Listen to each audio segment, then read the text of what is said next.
Hey there and welcome. So, you just bought a new home? First off, congratulations. That is a huge, huge deal. But, as you're probably realizing, the spending doesn't just stop when you get those keys, right? That's why we're going to break down 10 really smart tips today, split into 3 big areas that are going to help you save thousands, seriously, thousands, without giving up on that dream home. Oh, that feeling. We've all been there, right? You've just signed on for the biggest purchase of your entire life. And suddenly you're standing there, looking at empty rooms, thinking about all the bills, and that to-do list that just seems to get longer and longer. It can feel, well, pretty overwhelming. But here's the thing. The secret isn't spending more money. It's all about spending smarter. And that quote you see, that really hits the nail on the head. This isn't about being cheap or depriving yourself. Nope.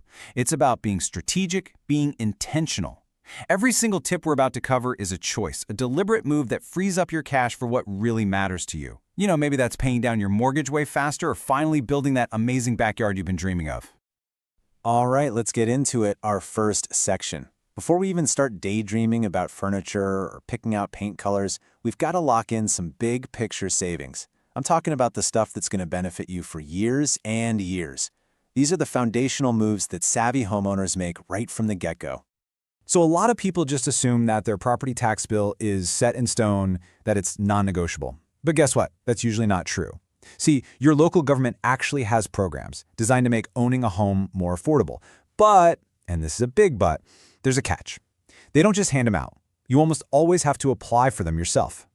And we're not talking about pocket change here. The impact is huge. Just think about it for a sec. A super common program like the homestead exemption could put $500 or even more back into your pocket every single year. That's a massive return for what's usually just a bit of paperwork.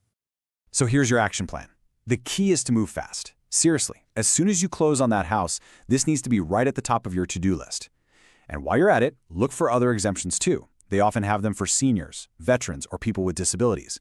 Whatever you do, do not miss those deadlines. Okay. Next up, let's talk about homeowners insurance. You know how it is when you're closing on a house, right? It's just a whirlwind of papers and you're just trying to sign everything and get it over with. It is so easy to just pick an insurance policy to check a box and then never think about it again. But here's the deal. Rates change, your life changes, new discounts pop up all the time. Just sticking with that first policy you picked could be costing you a ton of money. The trick is to actively manage your policy. Don't just set it and forget it. Put a reminder in your calendar every single year to shop around for new quotes. And always, always ask about bundling your home and auto insurance. That's usually where the biggest discount is hiding. Oh, and make sure you tell your insurer about any safety features you got, like a security system, smoke detectors, even just good deadbolts on your doors. It can all save you money. All right, so we've handled some of the big financial stuff. Now, let's zoom in a little bit and talk about our daily lives.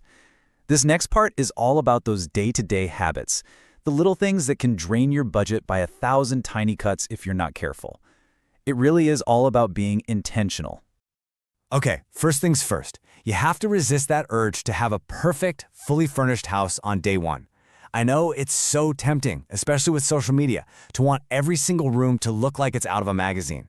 But smart homeowners know how to prioritize. Look, you need a comfortable bed to sleep in. You need somewhere to sit. That perfectly matching designer patio set, that can wait. Seriously, let yourself settle in, save up, and get it when the time is right. And before you just automatically head to the nearest big box furniture store, please do yourself a favor and check out secondhand options first. I'm talking thrift stores, online marketplaces, estate sales. You can find incredible, high-quality, solid wood furniture for way less than you'd pay for cheap particle board. And the best part? It adds so much character and uniqueness to your home, the kind of thing you just can't buy brand new off a shelf. Now look, sometimes you do need to buy something new. I get it. But when you do, make it a rule. Never pay full price. Technology makes this almost effortless these days. There are browser extensions and apps that will literally automatically search for coupon codes for you or give you cash back on your purchases. It is such a simple habit to get into, and it adds up to some serious savings over time. You know, moving into a new house is the perfect chance for a financial clean slate. So take a moment, pull up your bank statements, and do a subscription audit. I mean, go through every single recurring charge. Streaming services, gym memberships you never use, those subscription boxes. If you're not truly using it and loving it on the regular, cancel it. Boom. That money can go straight towards something for your new home. Okay, on to our third and final section. It's time to get our hands dirty. Well, figuratively, maybe literally. This part is all about making smart, tangible improvements to your actual home and yard, the kind of stuff that saves you money down the road and gives you a much deeper connection to your new space. The amount of money you can save by just doing some simple projects yourself is, well, it's immense. Let's take painting. It's the classic example for a reason. You can spend an afternoon watching a few YouTube tutorials, and honestly, you can get professional-looking results for a tiny fraction of the cost. And think about it. You're not just saving cash, you're building what I like to call skill equity. The confidence you get from doing it yourself, that's a huge bonus. Your utility bills, they're one of those big recurring expenses every month. But here's the good news. You have way more control over them than you probably think. Just these 3 simple things: switching your old bulbs to energy-efficient LEDs, sealing up little drafts around windows and doors, and installing a smart thermostat so you're not heating or cooling an empty house can have a massive impact on your monthly bills.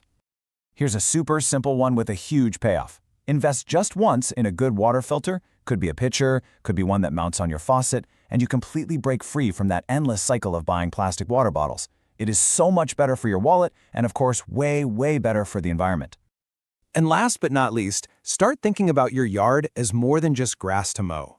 Think of it as a productive asset.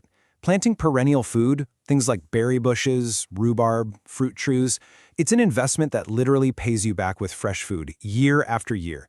It's such a beautiful way to cut down your grocery bill and enjoy the freshest produce you could possibly get. So as we start to wrap this up, I hope it's becoming really clear that being a frugal homeowner isn't about pinching pennies. It's about making a whole series of smart, intentional choices. Choices that compound over time and give you way more financial freedom and a home you really, truly love.